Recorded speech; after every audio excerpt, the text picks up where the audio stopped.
Master जी नमस्ते, master जी नमस्ते। एक टीचर का सोसाइटी के अंदर इतना सम्मान था। कई बार मेरे पिताजी मेरे से पूछते कि भाई कुलदीप बड़ा होकर क्या बनेगा। मैं एक ही वर्ड बोलता था, जब तक मुझे कुछ ज्ञान भी नहीं था मैं एक ही वर्ड बोलता था कि पिताजी मैं बड़ा होकर मास्टर बनूंगा। जबकि मेरे पिताजी मुझे इंजीनियर बनाना चाहते थे। बच्चों मैंने MCA, MTech, PhD computer science में है, अलग अलग जगह इंडस्ट्री में जॉब करने के बाद मैं मास्टर ही बन गया, मैं प्रोफेसर बन गया बच्चे।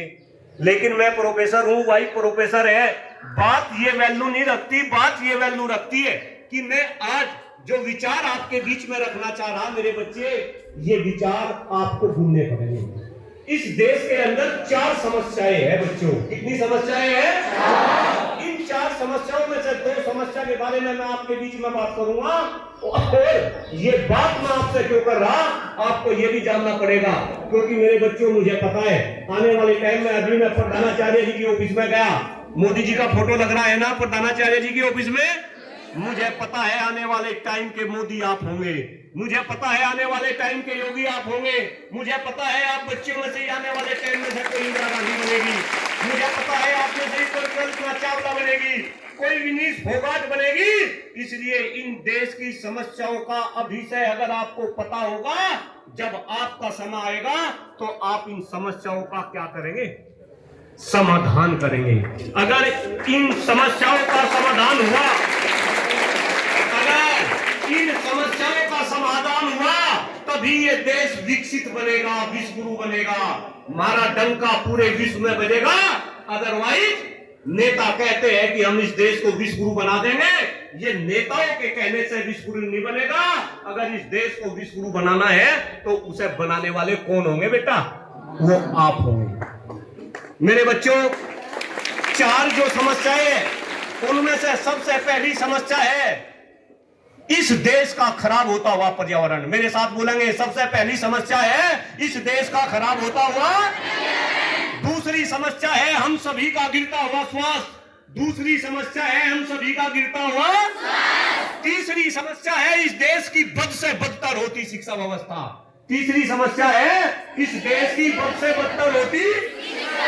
और बेटा चौथी समस्या है इस देश की बढ़ती हुई जनसंख्या। चौथी समस्या है इस देश की बढ़ती हुई जनसंख्या। अब लास्ट की 2 समस्याओं के बारे में बात ना करते हुए, चूंकि कभी फिर बात करेंगे जब प्रधानाचार्य जी होंगे, मैं केवल 2 समस्याओं के बारे में यहाँ पे डिस्कस कर रहा।